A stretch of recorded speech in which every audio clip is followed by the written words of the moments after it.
Intambara turwana, urugamba isi yose iriho. Ni gute warwana urugamba utazi ko uri no ku ntambara? Reka dusome rero Hoseya 4:6. Ubwoko bwanjye burimbuwe buzize kutagira ubwenge. Abantu benshi bari kurimbuka kubera kutagira ubwenge. Mu minsi ishize twayabonye kumara abantu baranditse, ngiye bampayaka, ngiye banteka, aka niko keza niko gakora. Ariko se utwo tunabukiragamo uzi utwari two? Intambara turwana. Reka turebe rero intambara turwana ku bayizi, abatayizi nabo ngira ngo batangiye gukanguka. Intambara turwana. Ni gute rero ushobora kurwana intambara utazi ko ufite?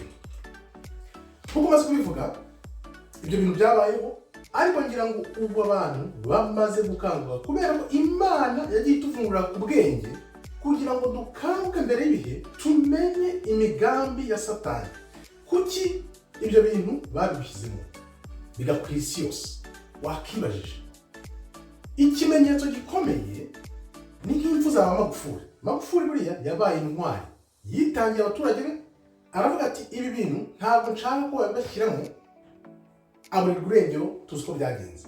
Biriya bintu byakagombye kwereka umugambi wa satani yaragambiriye. Reka tubyinjiremo rero turebe, dukomoza no kuri izi ntambara ziri kwa za Palestine, turebe umugambi muremure satani afitiye muntu dukoresheje ijambo ry'Imana, kuko n'ubuhanuzi ugomba gusoza. Satani azi ko afite igihe gito, niyo mpamvu ari gusiganwa n'ibihe. Byose rero bitangirira muri 70 nyuma y'ivuka rya Kristo, basenya Yerusalemu. Basenya Yerusalemu, bose bakoze inama, baravuga bati nimuze dusenye turimbure ubwoko bw'Imana, ntibuzongere no kubaho bibaho ukundi. Bisoma muri Zaburi 83:5. Reka turebe umugambi bari bafite, bakomeje na n'ubu bashaka kugeraho, ariko hari uzabatesha. Zaburi 83:5 baravuze bati nimuze tubarimbure batabishyanga, kugira ngo izina ry'Abisiraheli ritibukwa ukundi. Ubwoko bw'Imana bamaze kubumenesha muri 70 nyuma y'ivuka rya Kristo, barabugambaniye kugira ngo babusenye, baburimbure, izina Isiraheli ritazongera kwibukwa bibaho. Niwe mugambi barafite. Ibihugu byose byarateranye, biteranira hamwe kugira ngo birimbure ubwoko bw'abirabura bw'Imana. Ubwoko bw'abirabura bw'Imana, ubwoko bw'abirabura bw'Imana. Aribyo biri kuba, arizo ntambara bari gukora kugira ngo bashyiremo ibyo bintu mu bantu. Noneho nyuma impamvu bari bashyiramo ukubera iki? Kugira ngo ku ntambara ya nyuma izabera Megido, ibyo bintu birimo izina rya satani noneho bazayifungure mu b'ingabo za satani mutabizi, kuko Hoseya 4:6 abantu b'Imana barimbuka kubera kutagira ubwenge. Niyo mugambi satani afite. Niyo mpamvu intambara ziri kuba kubera iki? Kuko bajya muri izo nama dusomye muri Zaburi 83:5, bose bari bazi ko bari hamwe, bari gusenya ubwoko bw'Imana, ariko ntibareba ko igihe kizaza ubwoko bw'Imana bukazakanguka. Kubera ikirezi intambara ziri kubaho, ni ukubera ko ubwoko bw'Imana bumaze gukanguka, bumaze kumenya abari bo, kuko byanditse ko bari kuzajya mu ishyanga bakibagirwa ubwoko bwabo abari bo, ariko igihe ya magufa yumye cyari kuzagera, akongera akabyuka mu mutwe muri Ezekiel, akibuka abari bo. Niyo mpamvu iki gihe kirageze, kiraje, ubona bari gukora ibyo byose bashyize mu bantu kugira ngo abantu bagumye basinziriye, badakanguka. Noneho bya bihugu biri muri uwo mugambi, cyangwa se byamye biri muri uwo mugambi wo gusenya ubwoko bw'Imana, biri kugenda bibona ko ubuhanuzi buri gusoza. Ubuhanuzi rero buri gusoza, niyo mpamvu n'ibihugu bimwe na bimwe bigenda bivamo. Noneho satani n'abambari bakavuga no, twari kumwe muri uyu mugambi, ntabwo mwabona ubwoko bw'Imana butangiye kubyuka ngo mubone gutangira kwitaraza. Turi kumwe cyangwa se ntabwo turi kumwe? Niba tutari kumwe, turabasenya. Umugambi twawugiriye rimwe, mugomba kuwukomeza, mukadushyigikira mukawukomeza, mwanze tugomba kuvanaho ubwo buyobozi, kuko ibyiza mwagezeho muri iyo myaka dusenya ubwoko bw'Imana mubikesha twebwe, ntabwo uyu munsi ari bwo mwatwiyambura ngo muvuge ngo ntabwo murwana urugamba natwe. Akaba rero ariyo ntambara satani ari kurwana, arwanya abashaka kumucika kugira ngo batajya mu rugamba rwe, kuko satani muri we yibwira ko Kristo ubwo azaza, nk'uko tugiye kubibona, bamutegereje, bazamutegereza bakarwana nawe. Bibaza ko bashaka kumutsinda, ariko se barwana Kristo amutsinda. Reka turebe rero gahunda bafite n'imigambi bafitiye muntu kugira ngo bamurimbure. Wibuke ijambo riratubwira ngo iyo Imana iteganya iyo minsi nta n'uwari kurokoka. Nibyo gahunda rero satani afite, yatangiye abashyiramo ibyo bintu. Gahunda afite umurongo ku murongo, intambara, nyuma y'intambara agomba kuza ibindi kugira ngo yigarure ubwoko bw'Imana, na Kristo naza ntazagire uwasanga. Ariko Imana iravuga iti iyo minsi nzayigabanya kugira ngo hazagire abarokoka. Iyi ntambara rero ya Palestina, reka turebe intambara ya Palestina. Tuzi ko bari ubwoko buva kuri Lot na Mowabu, bakaba ari abagambanye ubwoko bw'Imana, bari gutaka batakamba uyu munsi kubera ko Iso, ubita ubwoko bwa Iso, abamere nabi, ari kubasenya kuko bagambanye ubwoko bw'Imana. Ntabwo bavuga ukuri ngo bavuge ubwoko bw'Imana ni bande, baburiye he. Niyo mpamvu rero bo bari bazi ko kiriya gihugu bazakijyamo bakagifata. Wibuke banacyita icyabo, kuko ubwoko bw'Imana, abirabura bari muri Amerika, bari muri Afurika, baratatanye, nk'uko Imana izabagarura ibakuye mu mpande y'isi. Noneho bari Abapalestina bari hariya bumvaga ko byarangiye kiriya gihugu ari icyabo, ariko satani n'abambari be umugambi bari bafite wari ukuzabavanamo nyuma. Ari byo biri kuba, ubona bari kubita bagasenya bakica nta mpuhwe. Kubera iki? Bari Abapalestina barahagiye bibeshya ko kiriya gihugu ari icyabo. Noneho bari barahashyizwe n'uwayoboye ari we muzungu wagiye kwishyira, ari kubabwira ati iki gihugu arabibutsa ko atari icyabo. Gahunda bafite nk'uko nabiberetse ushize, bashaka kuyigira isiraheli nini, bari Abapalestina badahari, kuko birazwi kiriya gihugu yaba ari bari bahari yaba n'Abapalestina ntabwo ari icyabo. Niyo mpamvu rero ubona iriya ntambara yatejwe gato, Isiraheli isubiza ikica itagize ikigongwe cyangwa impuhwe na nke. Ni ukuvuga ngo umugambi bafite bashaka kubavanamo. Palestina rero icyo yakora n'iki? Ni uko yaza hasi, ikaza hanze, ikavuga ukuri k'ubwoko bw'Imana bwa nyiri igihugu. Nibyo byonyine bishobora kubakiza, naho ubundi satani azabamara kuko nta mbabazi. Iyi ntambara rero iri kubera hariya muri za Palestina, akaba ari igihano cy'Imana, ni igihano cyangwa ibihano Imana iri guteza abanyapalestina kubera kugambanira ubwoko bwayo. Bagambaniye ubwoko bw'Imana, burasenywa, babuteza, babushumiriza. Abaroma, wibuke, kugira ngo ubwoko bw'Imana burimburwe byagirwagamo uruhare n'Abarabu. Uvuga ngo rero n'Abashinwa bari aho bazi ko aribo bazaba igihugu cy'igihanganye kizakurikira, ariko ntibazi ko Imana iri kugenda ibakura ibegeza muri biriya bice, kuko tuzi ko iriya ntambara y'Imegido izahuza ingabo zirenga miliyoni izo ebyiri. Ariyo mpamvu rero nagaruka inyuma nkavuga nti ibyo bintu baba bashyizemo, wibaze ibyo bintu bakubwira ngo kugira ngo bakubwire ibirimo hagomba kuzaba imyaka 75. Imyaka 75 yose niyo igomba gushira kugira ngo bakubwire ibyo bagushyizemo. Ese ngaho umuntu udafite n'amatsiko ntiwatekereza ukibaza uti kuki iyo myaka yose? Ariko tuzi ko bari gukora ingabo za satani zizashyirwa hamwe ku rugamba rwa nyuma ruzabera Imegido. Ibyo bazakoresha abantu nibo babizi, ariko ibaze nawe imyaka 75 utegereje kugira ngo umenye ibyo bagushyizemo. Ariko nk'umuntu usobanukiwe ushakisha, shaka urebe ibiri muri biriya bintu, nibwo wenda washyira ubwenge ku gihe. Wibuke ubwoko bw'Imana burimburwa kubera kubura ubwenge.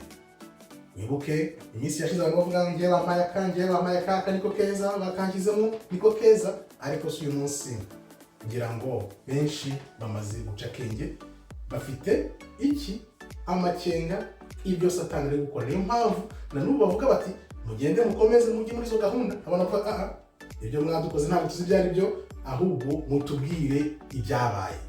Ndibaza neza ko abantu batangiye gukanguka rero, ngira ngo wenda Imana izagera wenda ibabarire abantu yongere ibakize. Ariko rero ukomeje muri umugambi wa satani ntabwo azakurimbura. Niyo gahunda satani afite, kuko azi ko afite igihe gito, arashaka kurimbukana n'imbaga nyamwinshi.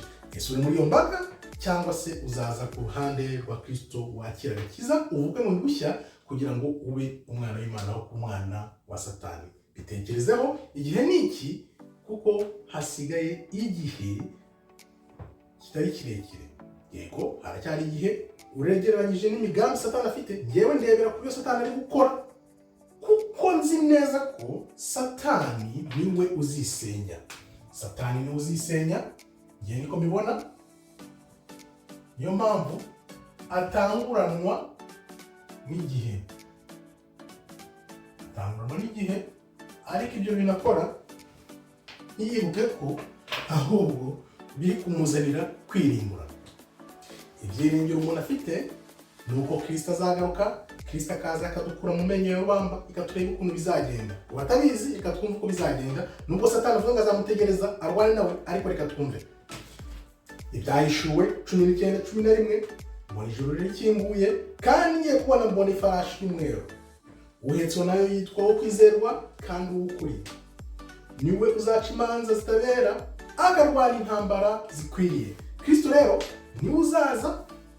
Icyo gihe inyenyeri, ukwezi bizazima byose kugira ngo urumuri rwa Kristo arirwo ruzamurikira isi. Urumva ukuntu bizaba bimeze, bizaba biteye amabengeza, ari ibintu bihebuje. Kuko Kristo naza, bo bazi ko ngo bazaba bafite izo ngabo muri icyo kibaya cy'Imegido kugira ngo bamutegereze barwane nawe. Ibyo rero mutarubizi, niko batekereza. Bazi ko ngo bazarwana na Kristo igihe azaza, bo ngo bazaba bamutegereje barwane nawe.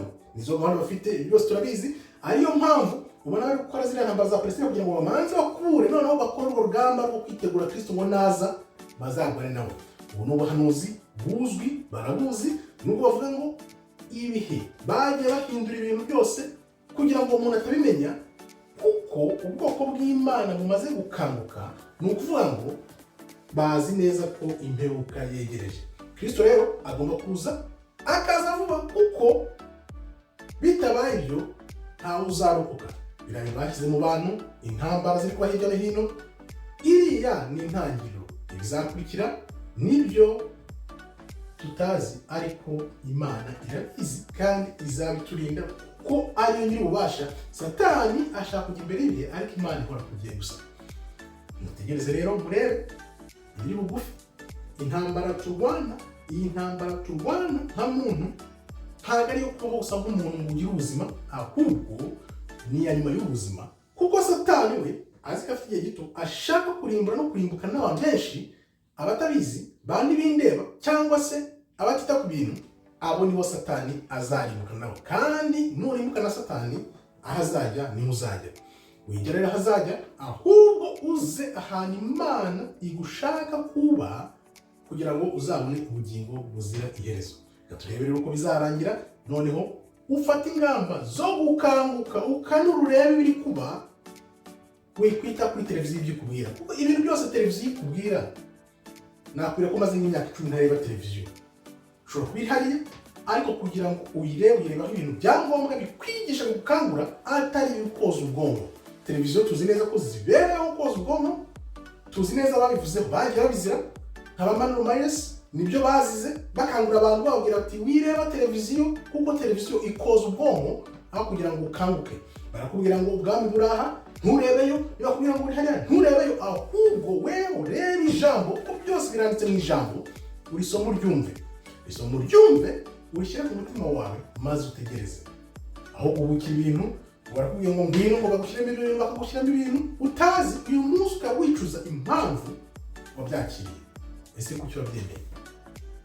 Kandi abantu twarabwiraga wikora ibintu wijya muri ibintu bagaseka bakavuga bati ahubwo mwebwe muri abantu b'abapingayi cyangwa bapinga ibintu dore twebwe turi mu bintu by'ukuri ariko se ako kantu bawushyizemo kuko wumva koko wari ukwiye kugenda kwifata shyira ubwenge ku gihe ukanguke wige ijambo nyaryo riyunguruye atari ibyo bavangiye cyangwa se bavanze n'ibindi bintu tutazi. Hari igihe njye nicara nkatekereza ubugome bwa satani. Ubugome bwa satani afite ntagira n'impuhwe n'impinja gufata ibintu uzi ko yica umuntu yaba ku myumvire cyangwa se ku bugingo bwe ukabishyira no mu mpinja. Ni ukuvuga ngo nta mpuhwe kuko satani aravuga ati dore hari ukuri hari nani, abazi ukuri barakureba bakakumenya ariko satani ntamwe biriya bintu ashyiramo kugira ngo arimbure abantu azarimbukana nabo. Na n'ubu ushobora kubona harimo n'abatumva harimo n'abatabyumva cyangwa bavuga ayo ni amagambo ni amarishya mugeri cyangwa se ni amashyenga n'ubushenga, ni amashyengo n'ubushenga. Ibyo bintu tubivuga buri gihe, abumva bakumva, abatumva banangira kuko tuzi neza ko abantu banangira. Umuntu ashobora kubona ko ari mu bibi mu makosa ariko akihagararaho. Urihagararaho ariko Imana izakwereka ukuri. Nikwereka ukuri cyangwa niyo minsi ikwereka ukuri byanze bikunze uzabyo. Kuko byanze bikunze nyavugane twaba turi basoma twaba tutariho twese tuzamenya ukuri. Uko kuri tunyotewe niko dutegereje kugira ngo kwigaragaze noneho satani bambaribe bamware kuko bazamwara kuko umunsi bibeshya ngo bazarwana Kristo. Ntabwo ushobora kurwana Kristo. Nibwo dushobora kurwana Kristo. Umuntu watsinze urupfu akabambura urufunguzo warwana nawe ute?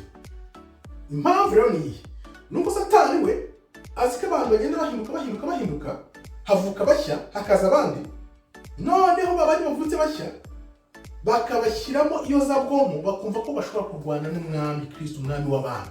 Nibwo dushobora kurwana n'umwami w'abantu wicaye iburyo bw'Imana mu ijuru. Impamvu rero nuko satani afatira ibintu akabigushyiramo ukabyemera ariko umugambi agufitiye nuko kurimbura azakurimbura kandi ntawe uzisanga. Tegeza kubura ubugingo hano ku isi ukabura n'ubugingo mu ijuru. Ibyo ni ibintu mbona bikambabaza cyane ariko abantu kabona barirukanye imigambi satani ntibatekereze, ariko ijambo nyine riravuga ngo bake nibo bazabimenya.